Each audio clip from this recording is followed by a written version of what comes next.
いらっしゃいませ。本日作らせていただきますのは、コロコロスイートポテトでございます。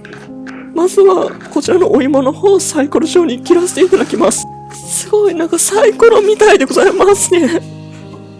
そうしましたら、バターと砂糖の方に投入させていただき、そこにこちらのお芋のサイコロの方を入れさせていただきます。そうしましたら、なんかこういうトロトロになってきましたら、もう終わりでございます。はい、こちら完成です。はい、実食。思ってたより美味しい。